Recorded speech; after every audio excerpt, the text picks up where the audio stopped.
did you know actually the NBA is moving forward and the Western Conference Finals are getting started tonight? Absolutely. And by the way, how long have the Knicks been off at this point now? Resting, relaxation, waiting on a 7-game series? Let's get to the storylines here, Joe. At 8:30 p.m. tonight, the MVP of the NBA is going to take the court against Victor Wembanyama and the San Antonio Spurs. We take a look at the lines, Joe, opening around 6.5. You see the graphic, still sitting at 6.5 across the board, depending on where you're shopping at the total, 220.5 to 219.5. This game tips off tonight. Game number 1, ticket count, Joe. Only about 30 to 35% of the tickets coming in on the OKC Thunder. They're the favorite by roughly a touchdown. What's the spread line for you tonight here?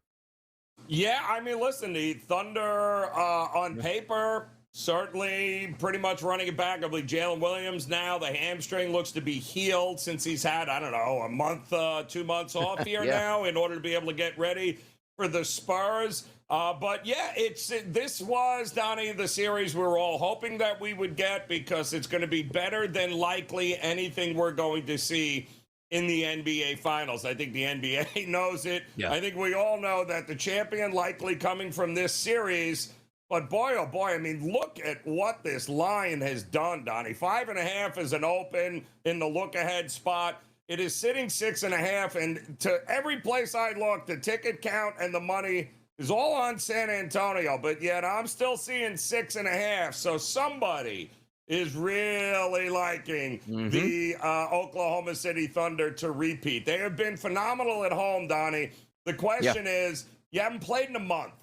So what are we really going to get here? Well, likely what we're going to get is more defense than offense here tonight, Donnie. I would forget about the side, and I would look I'd look really close at this total right now in the 220s. I see that number, as my dad would say, Joe. That seems like too many points. Does it? Maybe have a best bet coming out of this game a little bit later in the show. Right back out of here on the Early Line on a Monday. Like, we get to the information that you need to know, but also have our pulse, Joe, right, on what social media is talking about, because we're talking about the same type of things, and we continue to do this. It used to be a novelty. It's like, okay, we want to make a little bit more money. We're going to send a game over to YouTube TV. That's where you're going to watch. Let's just call it Major League Baseball. Hey, head on over to Apple TV for a Friday night game or a Facebook game. And every once in a while, you just had to deal with it here. Well, I don't have Facebook or I don't have Apple. I'm just going to watch this game. Okay, I got 161 other games. But now it's coming into your life where I consider myself, Joe, the common fan in most cases. Do I love Major League Baseball? I do. Do I love the NFL? Yes, I do. Will I watch college basketball in the NBA and the NHL? I will do that, but I'm not going to jump hoops to do it. And you might say, Donnie, you don't have to jump through hoops. You already have these services. Hear me out on this, and let's start the conversation going, Joe. A Bob Greenberg tweet yesterday. Not only is Game 7 of the Cavaliers and Pistons on Amazon Prime today, but they don't tip off till 8 o'clock. Just ridiculous of how dumb the NBA is. I miss the days of the Sunday afternoon playoffs on CBS. He's right about that. But let's get to the crux of the argument, Joe, because I'm going to bring up another tweet that sort of counters it, and then we'll have a good conversation, because I probably know where you stand, and most people definitely know where I stand. Fun fact for the NBA whiners. CBS reaches an estimated 120 million homes, TNT 70 to 80. Amazon Prime is 180 million U.S. subscribers and 200 million globally for watching the 7-game series at a bar, blah, blah, blah. Let's get to the point here. I have every streaming service you could possibly have. Netflix, Amazon Prime, ESPN Plus, regular cable television. Heck, in my house, I have Xfinity cable, and I also have Verizon cable to watch television on. I'm going to tell you one thing to start this conversation off, Joe. I love Amazon Prime. If I didn't have Amazon Prime, I'd have to go to the store every 5 minutes. That's why people have Amazon Prime. I have Netflix as well. Do you know what I do when I get home, Joe? I turn the TV on and I scroll through. My next option is going, boop, Netflix, and I watch and go through there. You know where I never go, even though I have a subscription? To Amazon Prime. So most people are done. You can watch it by just go. I get it. But if you want the casuals to tune into your actual environment and your television, you know what they want to do, Joe? Flip from channels on their cable to, I stumbled on the NBA game. I'll watch it a little bit. Or you know what? The commercial comes on. Let me go check out another thing. I'll get back to that game. Here's the reason we hate it on Amazon Prime or anything, Joe. You can't flip back without getting back to it. It's ludicrous, Joe. I'll start there. Donnie, I mean, no argument. You know, the days of, Sunday being about football and being about, golf being done by 4, 5, 6 o'clock. the games going early, whether it was a game 6, game 7, didn't make it. It was family day, and then you were good to be on and good to go. Easy access, flip through if you need to. Even if you're not a fan, Donnie, the ability to go, there's nothing else. Oh, look at that, the game's on. Here we go. Let me watch the game. All Correct. gone, Donnie. It's all gone. Like, how many times have you, even like, take it on movies, Joe. You scroll through, you stumble on a movie you want, you watch that movie. If that was on Amazon Prime and you weren't just stumbling through, you're never going to watch it. And understand this as well. If people, again, get back to, well, Amazon Prime is 180 million subscribers because 179 million of them use Amazon Prime to order stuff. It's almost like, hey, we'll throw in the TV if you want it. I never go to Amazon and surf through it to watch anything on television whatsoever at this point. So the fact that you tell me they have way more subscribers than CBS, I go to CBS to watch television. I don't go to my Amazon account where I'm going to get deodorant and toothpaste and a microphone. I don't go there to watch. So the simple fact you put that up, and also understand this, in the years coming, if you get farther and farther away, more people that don't watch is bad for business. Horse racing and boxing used to be kings. Why are they not anymore? It's not easily accessible here. The whole pay-per-view, 1980s, you got to watch the big fight on pay-per-view. Where's boxing now? Overtaken by stupid YouTube fights at this point right now, Joe. And that's what they are. Oh, that's a whole different conversation. But yes, Donnie, you're absolutely 100% correct here. It used to be, hey, listen, you could flip around and accidentally get on a game and watch it, and that's how you built a fan base here. But the idea that now, instead of getting, and for even the diehards, Donnie, like us, right? The ability to be able to split the screen and watch multiple things at once, everybody can't do that when you got to, all right, I got to shut all of this down. Now I got to go to this app. Now, wait a minute. Where's the hockey game? Is that on Peacock? Where am I going to, what is going on here? Now I got to have 19 No, just make it easy for the consumer and you will build a bigger fan base, Donnie. It's not that hard to figure out.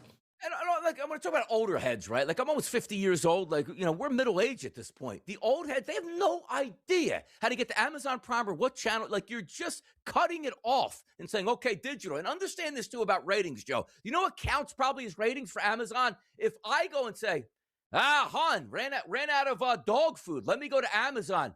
You just turned on Amazon. So on their opening screen, it shows NBA. Yep. You're an official watcher of that. Ratings are through the roof. It's all phony as a sham at this point right now. I guarantee you, Joe, you put a game on CBS in the middle of the afternoon or Amazon Prime in the middle of the afternoon, two competing games, I guarantee you the true knowledge would come from CBS blowing the doors off Amazon Prime. It's the same thing on Twitter or X. You scroll through. Hey, I got 60,000 views on this. Why? Because somebody scrolled through, it appeared on your screen and left within a half of a second. Hey, that guy watched your entire show. Nonsense. Knock it off. I can't stand it right now, Joe. I'm going to lose my mind on this, Donnie. It's here. Go ahead. Yep. I'll tell you what, case in point, I'm out last night grabbing something to eat, right? And everything is ending, and I'm in a restaurant. I'm at the bar. I'm looking at the TV, and I'm like, why is the game not on? Where is that? Why are we not watching the pregame? And then it wasn't until I got home that I realized, oh, because you mean the restaurants and the bars are not switching to Amazon Prime so everyone can watch it. Oh, so how many people are you leaving out in those spots where, hey, you got the game on?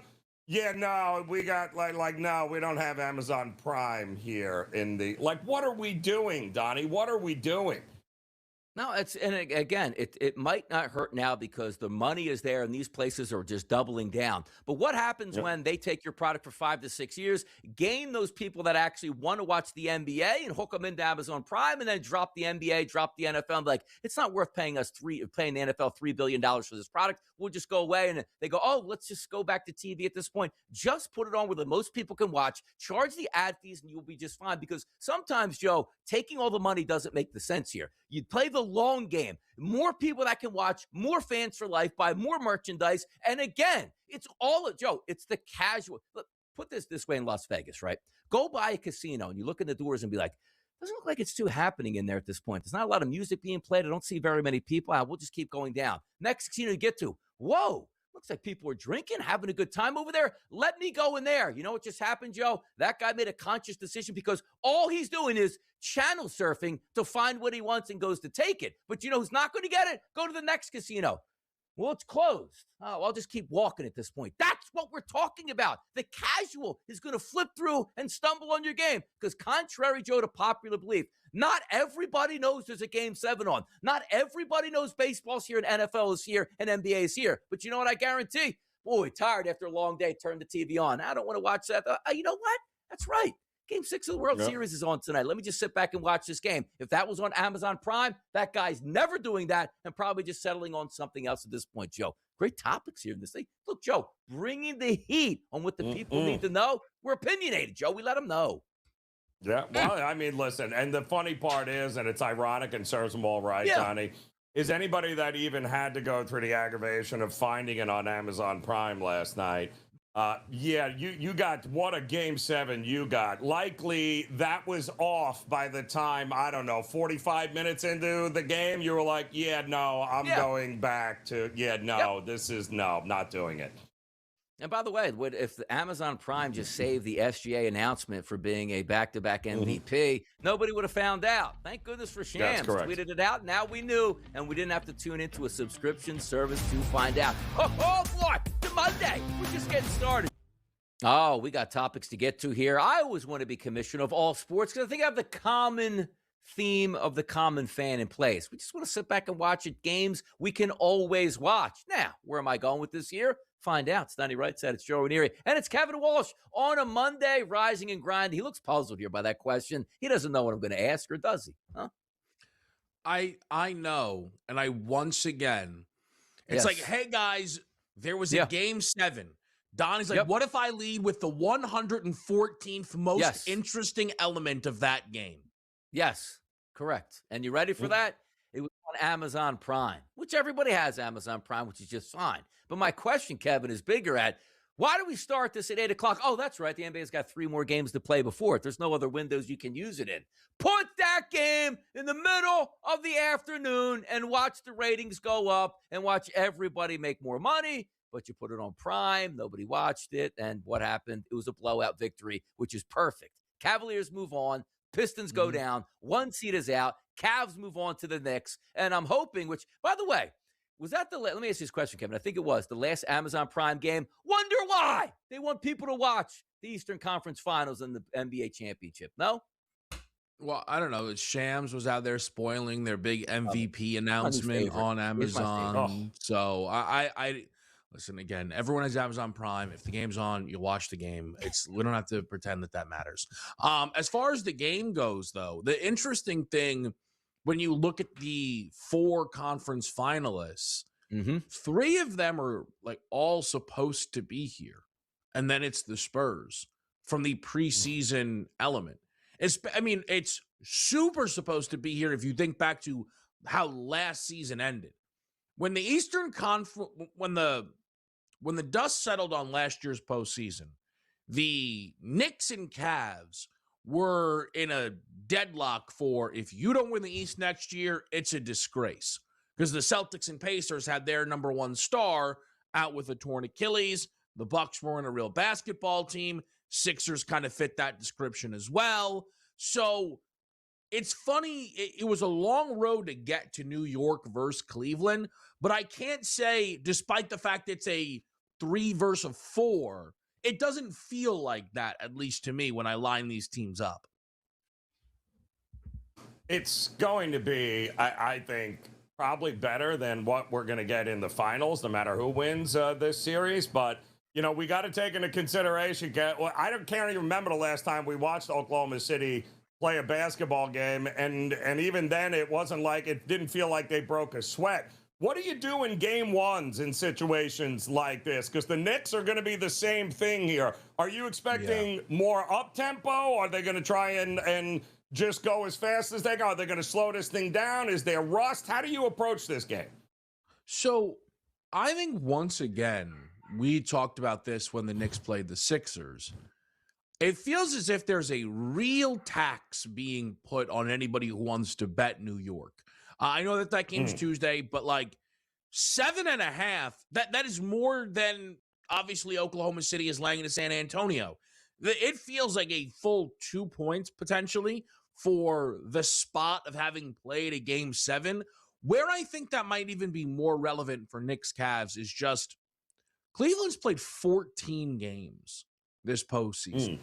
Like, to play 7 and then 7 again feels like they've almost automatically lost this series. I don't know how you could have the legs to get through the conference finals here if you're Cleveland. I guess you'd have to steal game 1, but again, the books obviously don't think that's possible. The other thing that's just very interesting to me, and you look at both of these game 1s, the NBA playoffs are right now, we are seeing the books post totals that are like, nope, it's the playoffs.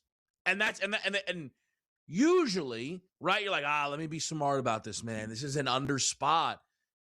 These games keep going over. Like, they keep over adjusting them, and it doesn't pay to be the sharp-eyed underbacker. I mean, look at the game 7.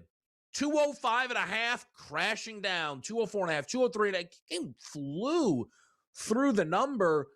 Knicks Cavs looks 10 points light on the total as somebody who thought under could be a good way to start this series. Yeah, and here's the tough part about it, too. It's almost like you have the MO already built into the New York Knicks. Philadelphia 76ers on the road, game number 7. Woo! Finally got through it. Less than 48 hours later, you're in a different building trying to take on another team, and the Sixers got absolutely annihilated. Same thing could be happening with the Cavaliers, where it's like, okay, on the road, game number 7. Whew! Made it through here. And as you talked about, back-to-back 7-game series, the Knicks are waiting. You might get ambushed at this point here. Or it might be one of those, hey, we're still running on adrenaline, and the adrenaline dump happens in game number 2, and you get blown out as opposed to game number 1. But let me ask you a question about the MVP, which is SGA. Rightfully so at this point. You're watching all the markets, sports books, predicted markets. We knew it was going to happen. Shams absolutely annihilates it with a 9:50 a.m. tweet, which I thought was interesting. My question to you is, why is SGA looked at like the back-to-back MVP is hard to do in any sport, especially in the end? Like, you're on a level that not a lot of people get to achieve, but I feel like he doesn't get the respect. Is there a reason why in your eyes, Kevin, where it's like, back-to-back SGA? That's ridiculous. I guess it's relative to which circle you're speaking about. Donnie doesn't give him that respect. I think it's a really interesting question because on one hand, he got enough respect to win back-to-back MVPs. Yeah. Right? But I don't think the best players in the league, the best, do become a bit of its own fraternity, right? Like, a lot of the old guys talk about how the league itself is a fraternity, but like, you can tell when LeBron daps up Durant, it means a lot more than when LeBron daps up Alperen Şengün type of thing, right? I sometimes get the sense that they don't view Shea. He doesn't have that same respect from his peers you would think a back-to-back MVP does. I think a lot of these guys respect a Jokic a little bit more, Donnie. I don't know if it's the flailing. I mean, truly, every SGA, it's hard. Listen, SGA is successful Harden. For the most part, that's what it is, right? Harden could never break through with the championships. SGA already has and is supposed to again. But it's every mid-range jumper. He's falling. Like, he's intentionally, Harden falls on every 3. Every 3. Kick the legs out, people. Catch Kevin Walsh tonight, 6 to 7 p.m. with Gabriel Morency tonight. Game Time Decisions. We'll be right back. 8-2 last week's best bets and buy right now.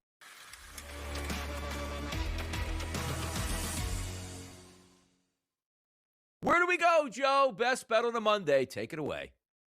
Well, we'll go to the NBA here tonight, Donnie. We saw this San Antonio and OKC total open up right around 217, 217.5. It was bet up to about 220. Now we're hovering right around 219.5 in spots and 220.5. And the reality is, listen, what are we going to get from these two teams? Well, can you really count what you got in the regular season? I don't know. But I think what we're going to get is two teams that want to get downhill. Donnie, I think they want to get out in transition, and I think they will. And I think it's going to be flying from the perimeter here. Going to be some free throws. We're getting points in this game one. Make no mistake about it. It's not going to be a first one to 100. It's going to be the first one to 115, 120, I think, Donnie, in this game tonight. NBA for me has been nothing short but a piggy bank and a cash cow. We're going to keep it right there. It's not even about a handicap at this point or even watching the game all the way through. It's just saying to yourself, read the line. Boy, it looks high tonight. 6.5. The Spurs are a really good basketball team, which is why 67% of the public are betting the Spurs because it's just too many points. They can keep it close, and maybe they can. But you know what? Nobody's really betting OKC tonight. They're at home. They usually smash teams at home.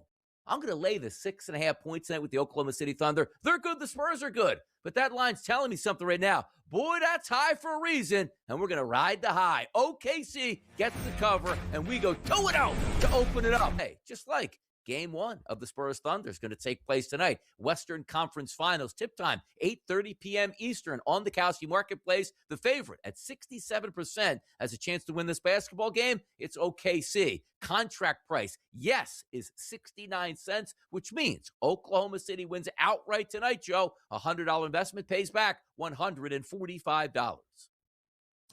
Yeah, but the problem here, Donnie, is the trends are telling us, wait a minute, what are we talking about here, defending champions? We're talking about Oklahoma City being 39-26 against the spread as a home favorite of more in this price range of 6.5 or more. They're also 5-3 against the number in game ones. They haven't exactly been running away from teams here. Having said that, they have not played in a little while. Yeah. And I think the energy of that building, Donnie, and I think now that they're healthy, Williams is going to be back on the court for them. Both of these teams have depth. Both of them have guards that like to get out in transition. I see points coming here tonight. I think do not sleep on this being a higher scoring game. Yes, they can both play defense, Donnie, but I think the value lies in the points here tonight. I think, I wouldn't mind doing a little laddering up here on the total up and over to, let's say, 224.5 maybe. You want to ladder up on SGA from 30 points to 35? You can do it on the Kalshi Marketplace. 35-plus points tonight from the MVP, SGA. A $100 investment pays back $323.